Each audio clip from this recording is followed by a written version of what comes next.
Playing basketball at Syracuse University for several years was one of the highlights of my entire life. At 67 years of age, I can tell you there's probably no better several years than I can think of than those years I put together. I played my first 2 years at Syracuse, and then my junior year, actually the coach at the time, Roy Danforth, who was an amazing man, offered me a scholarship for the last 2 years. And he said, you know what, you are such a tenacious defensive player. You are an animal on offense. We need you badly in order to go ahead and push these new players coming in. And right away, there was a red flag, right? And I said, Coach, what do you mean? He said, Essel, he said, we've got the most amazing freshmen coming in. You're going to be a junior. These guys are so far ahead of you, but I need you in practice, because they're going to be facing tough defenders, but no one as tough as you. They're going to be facing guys that can really play, but you're going to push them to the limits. You are going to do it all for them. Are you in, Essel? This is what you've wanted your whole life. You're from Syracuse.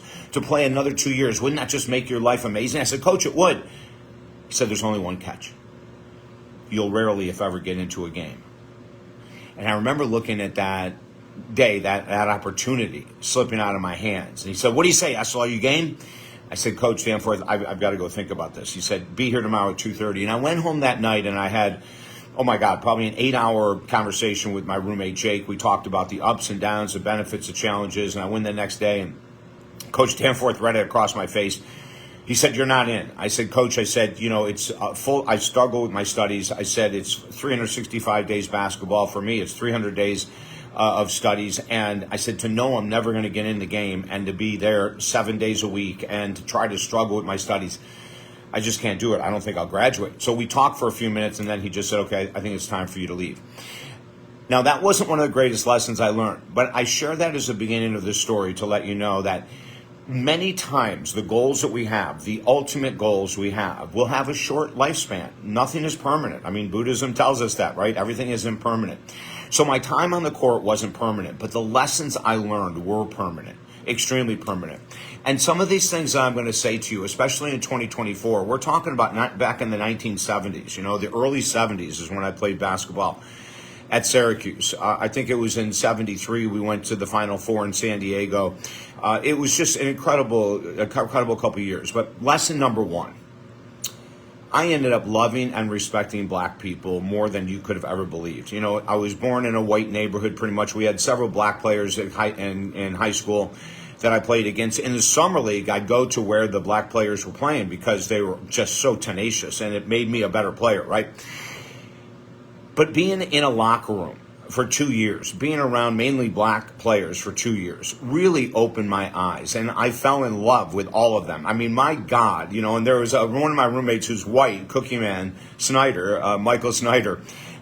He and I just had a blast with these guys. And Mike went to a mainly black basketball high school. He was one of the only white kids on the team, if I remember correctly. So he was always around black players. I was usually only around black players in the summertime during summer leagues. But it was an eye-opener. It was so phenomenal. And I had a great relationship with all of them. So lesson number one is that sports and playing sports is a great opportunity to be exposed to different cultures, different belief systems, different genders, different everything, you know. And I think that sports are a great teaching tool.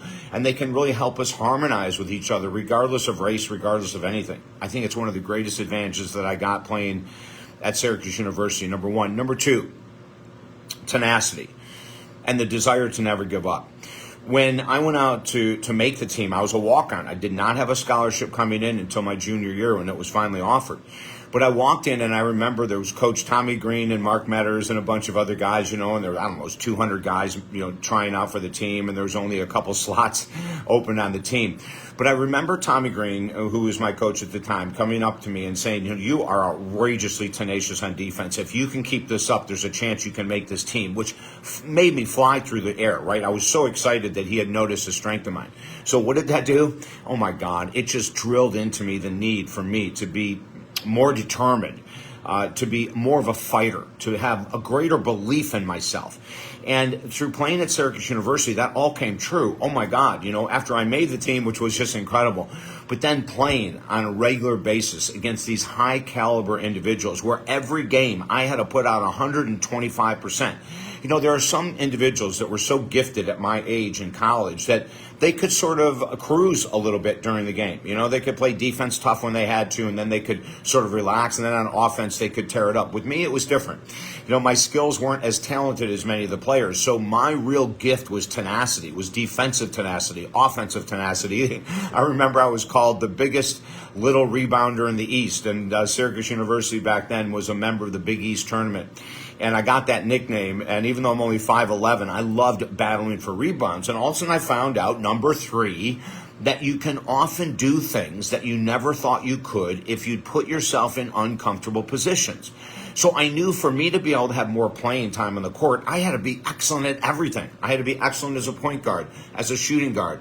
I had to be the shutdown defensive player for the best offensive player on the other team. I had to rebound, even though I'm only 5'11". You see, if you put all those factors together, then coaches have to play you, right? It was like one of the greatest lessons I ever learned. I said, oh my God, if I can really get down and dirty and during the offseason work with players 10 times better than me, when I come back, and that's what I did in between my freshman year or my senior year in high school and my freshman year in college, man, I just went to the courts with the nastiest players in the world. And I came out of there just outrageously aggressive, assertive. And it helped me with my confidence going into Syracuse University. And then the last component that I'm going to say, one of the most amazing gifts that I could ever receive out of playing at Syracuse University was that years and years later, I was asked to come back and do the motivational graduation ceremony, the commencement speech at Syracuse University. That never would have happened if I didn't play basketball there. I created a name for myself on the basketball court, even though I only played 2 years. And when it came time to have a keynote address, I was contacted and I just went crazy. Now, outside of that, I got a chance to meet some of the most amazing players in the world, not just basketball. Floyd Little, who passed away 2 years ago, one of the greatest running backs ever for the for Denver Broncos, NFL All-Pro running back. Oh my God, I met so many individuals like Floyd Little and Deborah, his wife, that it was an unbelievable experience. And I want to share this because a lot of what happened was my back was against the wall. I wasn't as gifted. I wasn't as talented. I wasn't as tall by any means, right? But when we are put in that position and we take advice from the coaches or your trainers or your personal coaches or your therapist, and we do what we'd rather not do, and we're given an opportunity, but the bar is set really high, I want to tell you, you can meet that bar. You can match that bar. You can rise above that bar. But you have to know here first that you can do it.